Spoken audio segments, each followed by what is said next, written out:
Swastiastu, Namo Buddhaya, Salam Indonesia tanah air,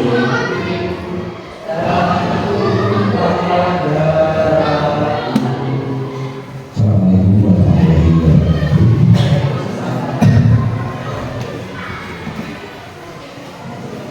Puji syukur marilah kita panjatkan kepada Allah Subhanahu wa taala bahwa pada pagi hari ini akan bisa melaksanakan diseminasi budaya positif dari calon guru budaya, yaitu Bapak Samuel Dwi Kristiono. Bapak Joko dan Bapak Ibu semua yang saya hormati, izin menyampaikan apa yang sudah saya terima selama kurang lebih 1 bulan ini dari modul 1 ini 4, yaitu tentang budaya positif.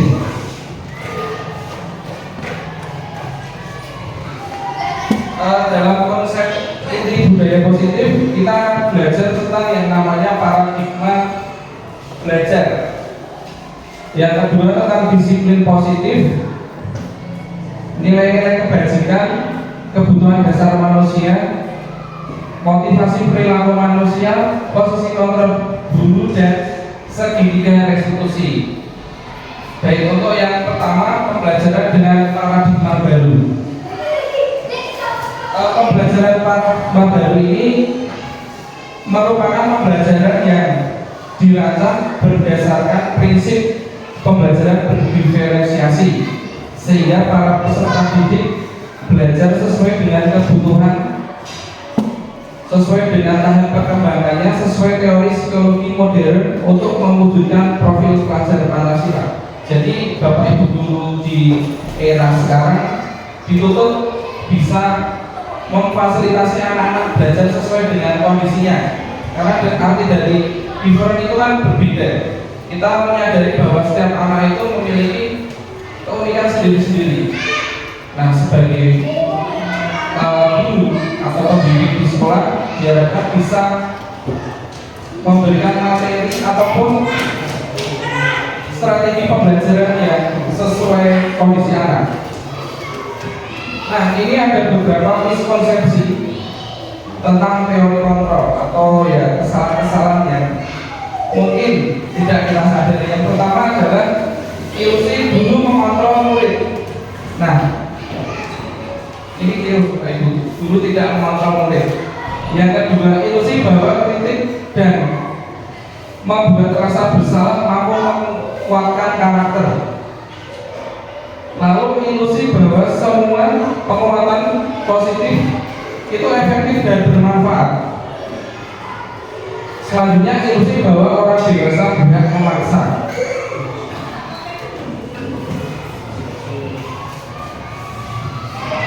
Nah, sebagai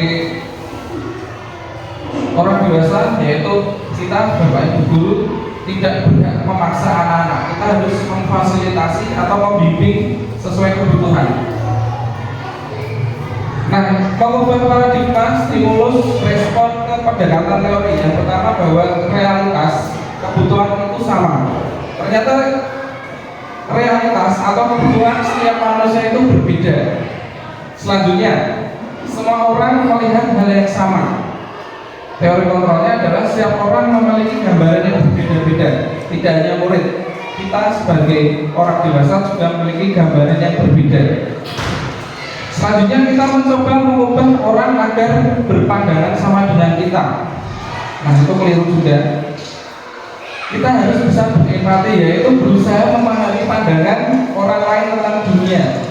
Berusaha apa yang dipikirkan orang itu kita juga ikut. Selanjutnya, berperilaku buruk dilihat sebagai suatu kesalahan. Tentu semua perilaku itu memiliki tujuan, perilaku baik maupun perilaku buruk. Selanjutnya, orang lain bisa mengontrol saya. Teori kontrolnya adalah hanya Anda atau hanya kita, hanya saya yang bisa mengontrol diri. Apa yang kita pegang, ketika kita tidak mempersilahkan diri kita untuk membuka, tangan kita tidak akan terbuka. saya bisa mengontrol orang lain. Yang tepat itu Anda tidak bisa mengontrol orang lain. Selanjutnya, pemaksaan ada pada saat bujukan gagal. Teori kontrolnya adalah kolaborasi dan konsensus menciptakan pilihan-pilihan baru. Lalu yang terakhir, model berpikir menang atau kalah. Itu salah. Model berpikir menang. Meskipun dalam keadaan tidak menang, sebetulnya kita menang dalam hal yang lain. Lalu materi selanjutnya tentang disiplin positif. Disiplin ini berasal dari kata disiplina yang artinya belajar. Disiplin mengacu pada disiplin diri yang memiliki tanggung jawab terhadap apa yang dilakukannya berdasarkan nilai yang diyakini. Jadi disiplin itu berasal dari dalam, bukan dari luar. Disiplin positif merupakan salah satu cara penerapan disiplin yang bertujuan untuk menumbuhkan kesadaran serta memberdayakan peserta didik tanpa imbalan penghargaan atau reward, ancaman atau hukuman. Nah, reward ini kalau kita lihat terkadang baik, tapi sebetulnya reward yang berlebihan. Saya lanjutkan ya tentang reward. Ternyata reward yang berlebihan itu juga kurang tepat, apalagi ancaman atau hukuman. Nah, sebagai pendidik, tujuan kita adalah menciptakan peserta didik yang memiliki disiplin diri sehingga mereka berperilaku mengacu kepada nilai-nilai kebajikan universal dan memiliki motivasi dari dalam perubahan perilaku ke arah yang lebih baik. Nah, ini adalah nilai-nilai kebajikan, nilai-nilai yang disepakati bersama lepas dari suku bangsa, bahasa, agama maupun latar belakangnya. Yang pertama dari profil pelajar Pancasila yaitu beriman dan bertakwa pada Tuhan Yang Maha Esa dan berakhlak mulia, berkebinekaan global, gotong royong, mandiri, kreatif dan bernalar kritis. Selanjutnya dari IB Primary Years Program itu ada toleransi, rasa hormat, integritas, mandiri, menghargai, antusias, empati, keingintahuan, kreativitas, kerjasama, percaya diri dan komitmen. Selanjutnya dari keterampilan hidup atau life skill dapat dipercaya, lurus hati, pendengar yang aktif dan memberikan yang terbaik dari diri. Nah, ini adalah nilai-nilai kebajikan yang diharapkan anak-anak memilikinya. Selanjutnya ada beberapa tindakan guru, ada 7.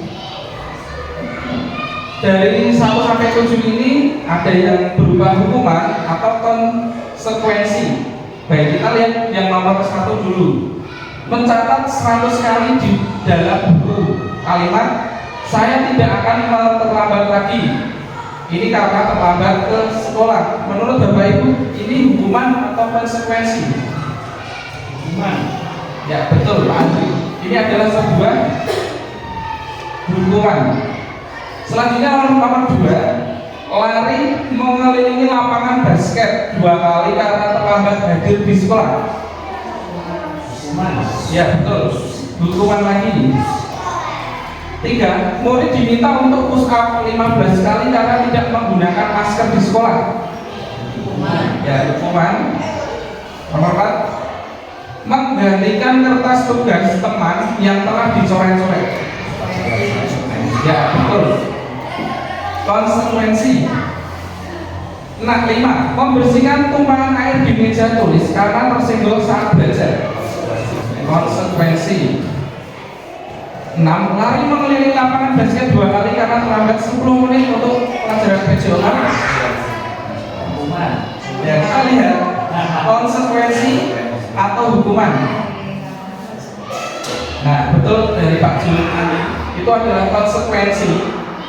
Karena mungkin sebelumnya sudah ada kesepakatan kelas.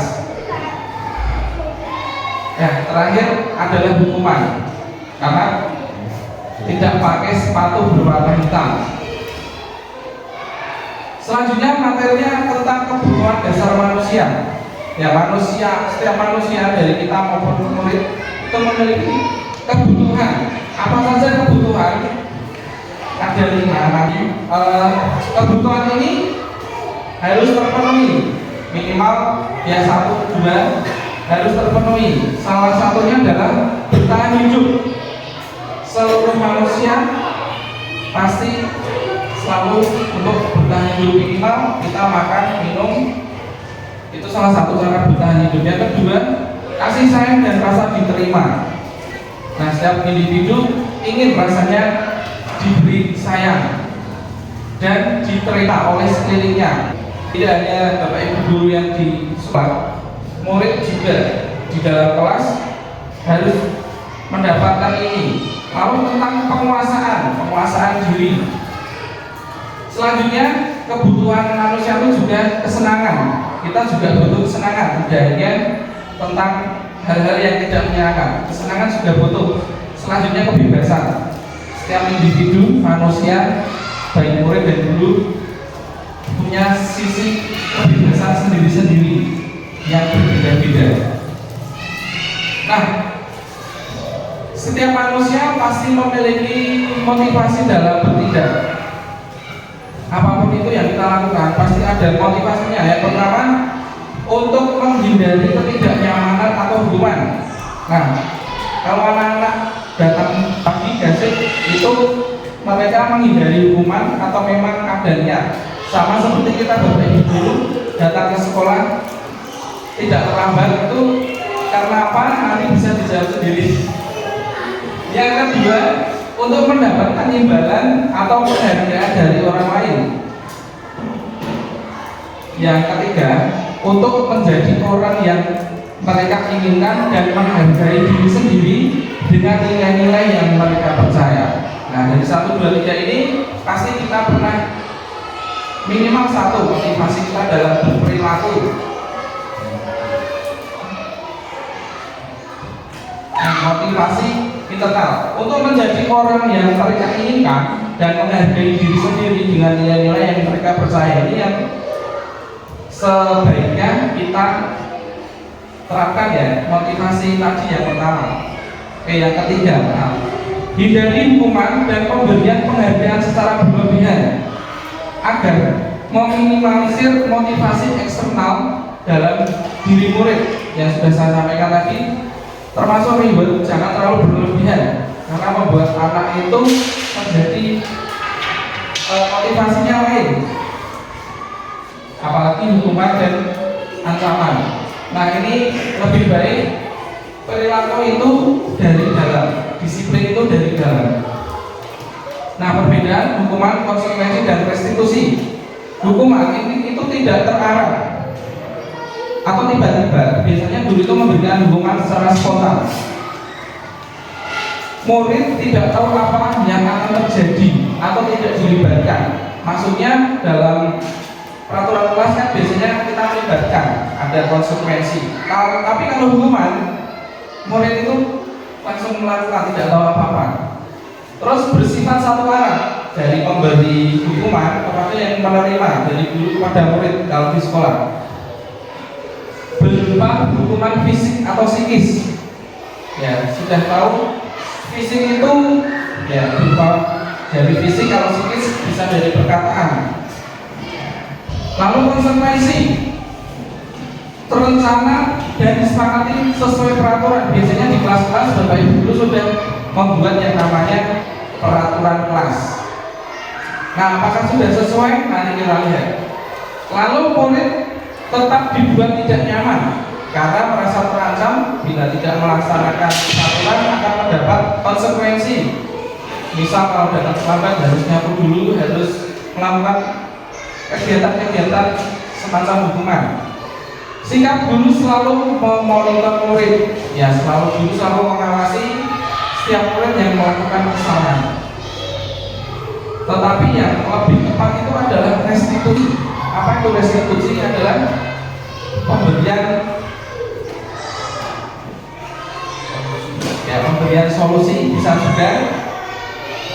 Kalau di sini adalah proses menciptakan kondisi bagi murid untuk memperbaiki kesalahan atau ganti rugi. Kalau Bapak Ibu duplik restitusi itu ganti rugi. Terus proses kolaboratif yang mengajarkan murid untuk mencari solusi sendiri. Benar ya dikatakan Pak Andri. Kita sebagai guru lebih baik menerapkan ini, restitusi. Selanjutnya 5 posisi kontrol guru, semakin ke kanan semakin baik. Yang pertama adalah penghukum, kedua pembuat rasa bersalah, ketiga pemantau, keempat teman, dan kelima manajer.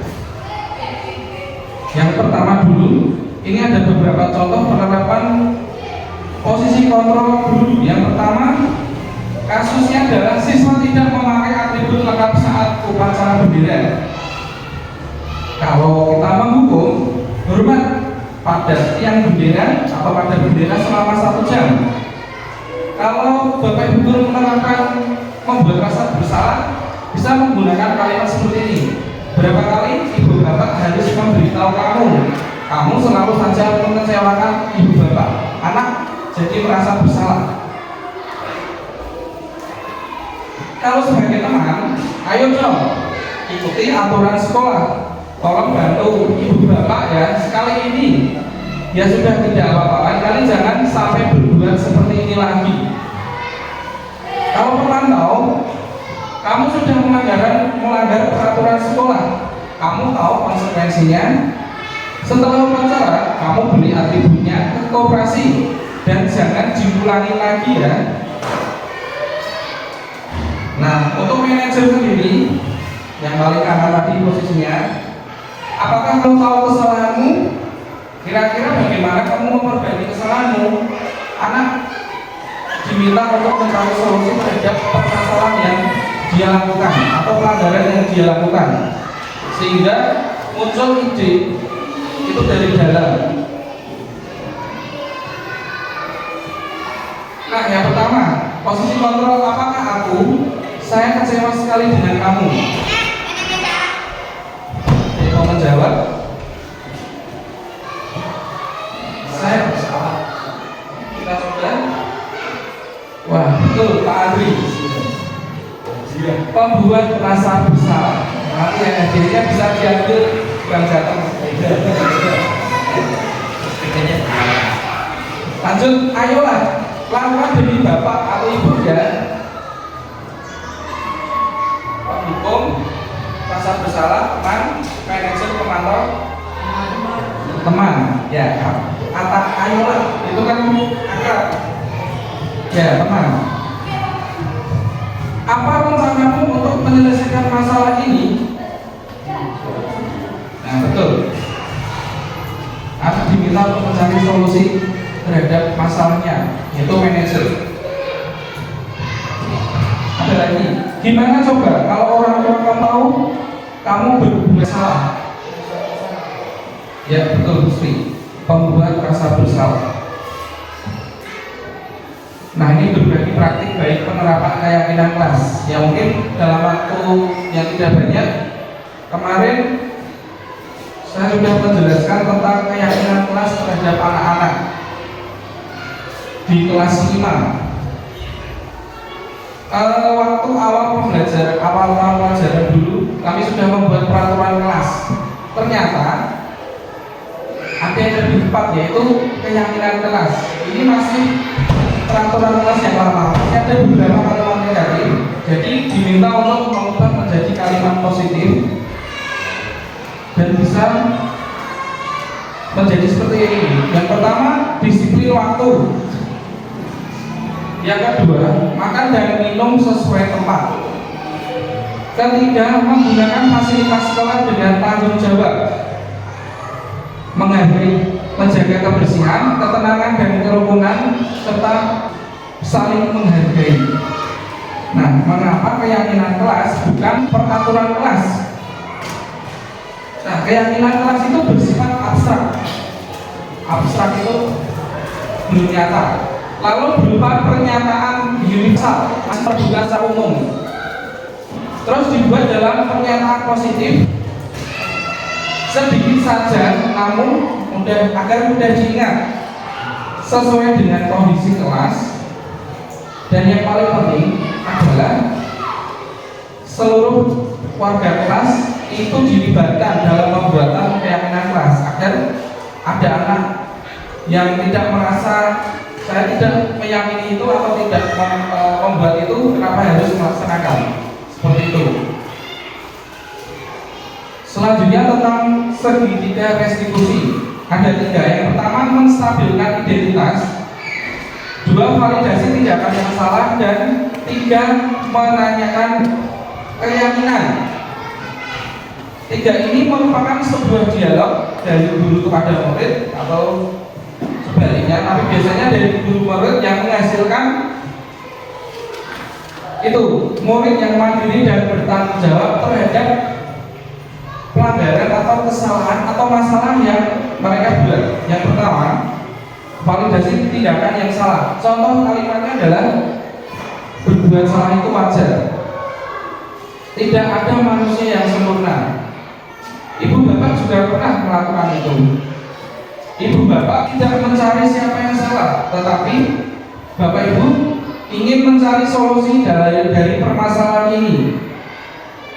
Bisa juga kamu benar merasa begitu.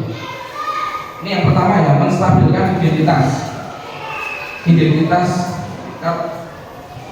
Lalu validasi tindakan yang salah, memvalidasi bahwa itu tindakan yang salah. Yang pertama, kamu pasti punya alasan mengapa melakukan hal itu.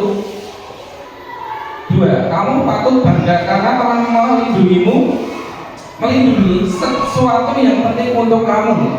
Misal ada perkelahian atau apa dari anak-anak, untuk melindungi apapun itu, benda ataupun apa baik.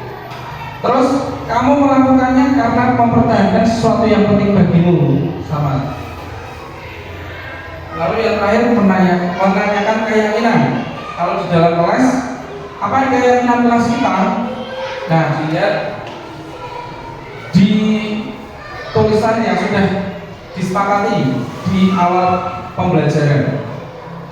Nilai-nilai apa yang telah disepakati bersama? Ya, nilai-nilai kebajikan yang tadi di awal ada banyak sekali. Terus seperti apa gambaran sebuah kelas yang ideal untuk kamu? Nah, itu adalah materi budaya positif yang kegiatan selanjutnya adalah ada 2 kasus. Saya minta tolong bantuan Bapak Ibu Guru untuk menganalisa. Saya akan membagikannya.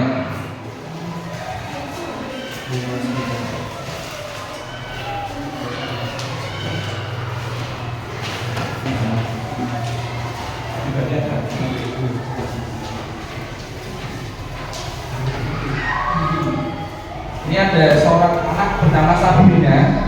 Dia terlambat ke sekolah karena datang buru-buru, sehingga warna sepatu yang seharusnya hitam ternyata berwarna coklat.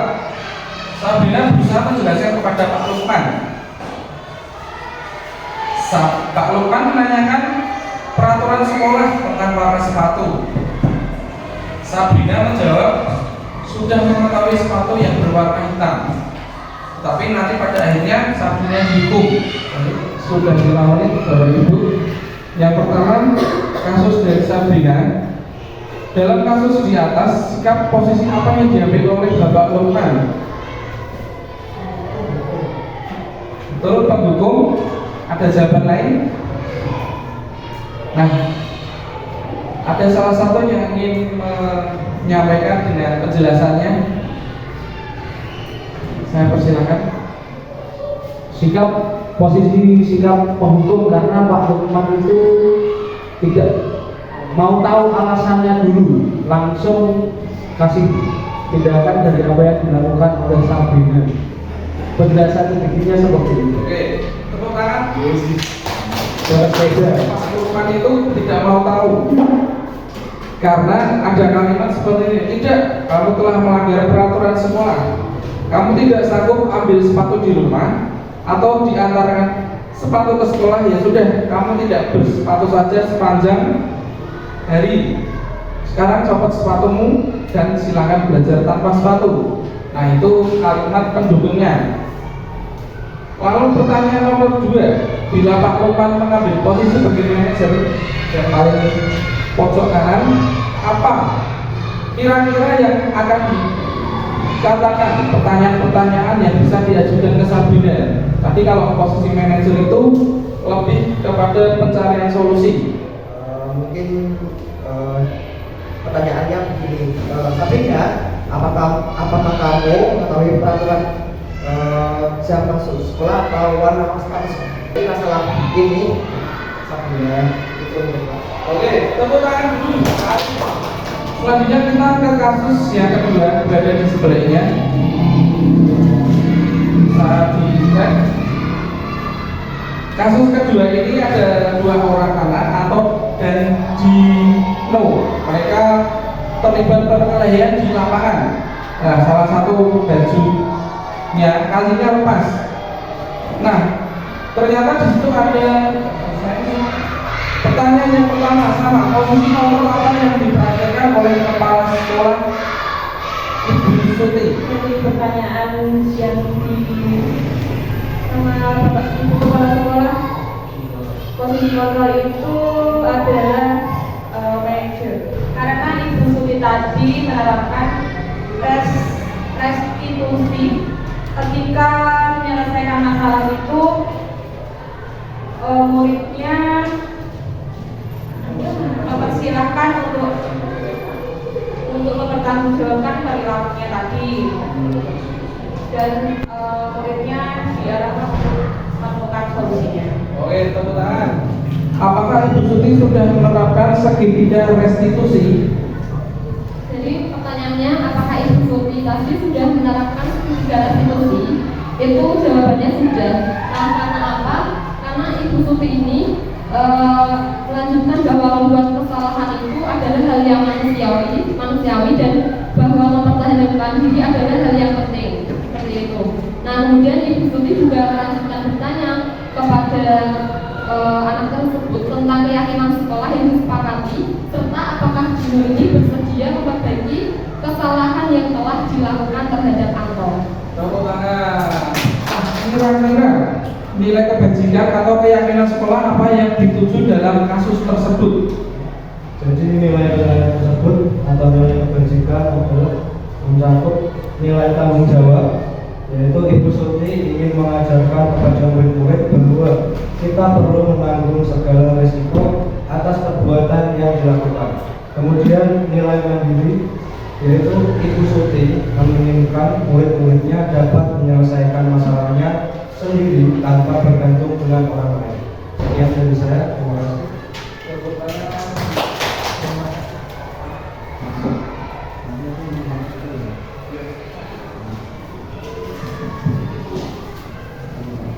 Bagi yang sudah mendapatkan kertas berwarna merah muda, silakan ditulis perasaannya.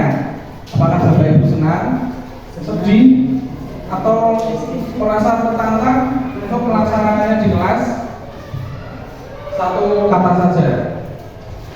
Untuk yang berwarna kuning, hal-hal baru apa yang Bapak Ibu terima? Baik, terima kasih Bapak Ibu guru yang sudah menuliskan apa yang sudah didapat, yang mendapatkan pendidik memanusiakan manusia, antusias untuk menerapkan segitiga restitusi, lebih mengetahui cara mengoptimalkan murid, senang, merasa termotivasi, ada juga yang tertantang. Nah, demikian pemaparan materi dari saya. CGP Angkatan 10 Kabupaten Semarang. Kurang dan lebihnya saya mohon maaf. Saya kembalikan ke pembawa acara. Terima kasih pemaparan dan kata terima kasih. Wassalamualaikum warahmatullahi wabarakatuh. Waalaikumsalam